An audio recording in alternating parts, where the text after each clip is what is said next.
Из Якутска до Среднеколымска на велосипеде. Этот маршрут покорил испанский путешественник. Сантьяго Гарсия Монтес всегда мечтал побывать в Якутии, и, наконец, его мечта сбылась. Он в одиночку преодолел расстояние свыше 2000 километров. Что встретилось на его пути, в сюжете Ольги Башук. Сантьяго Гарсия Монтес родом из юга Испании, а сейчас проживает в Норвегии. На велосипеде побывал более чем в 40 странах. География его поездок охватывает Африку, Южную Америку, Азию, скандинавские страны и не только. Теперь он добрался и до Якутии, которую так давно мечтал посетить. После моего пробега по скандинавским странам я приехал в Якутию. Здесь намного холоднее. Это более изолированный регион, и расстояние между населенными пунктами намного длиннее. Я подумал, что это веская причина. Я слышал, что здесь прекрасные места, а я люблю путешествовать. Почему бы не приехать и не увидеть все своими глазами?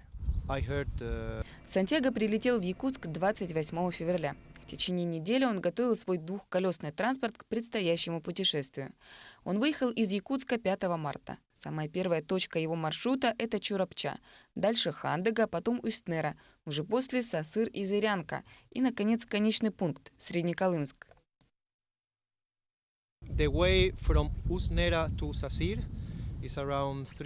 Путь из Устнеры до Сасыры составил примерно 300 километров. На нем мне повстречались одни из самых красивых мест, которые я видел в своей жизни. По дороге в Магадан на пути мне встречались сначала по 2-3 машины в час, уже дальше 4-5 машин в день. Сейчас я вспоминаю, все это было как в 3 разных мирах. Сначала была долина, затем был перевал, а потом уже плато, где не было деревьев, только горы и мужчина, управляющий оленей упряжкой.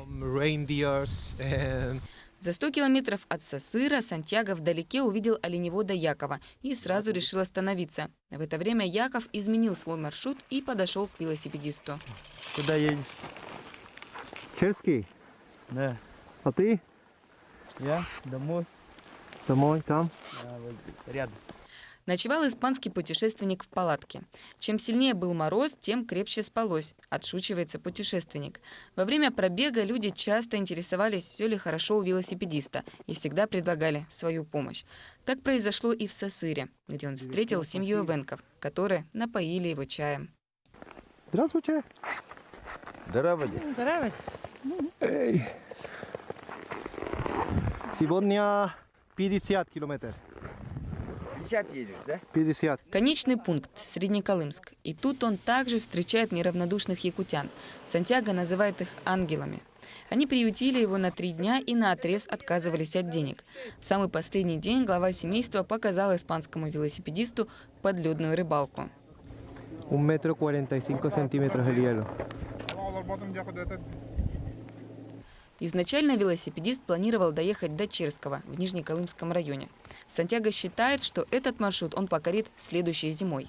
К этому времени Сантьяго выучит русский язык и будет еще больше тренироваться. Ольга Башук, Дилус Иннокентьев, Якутск.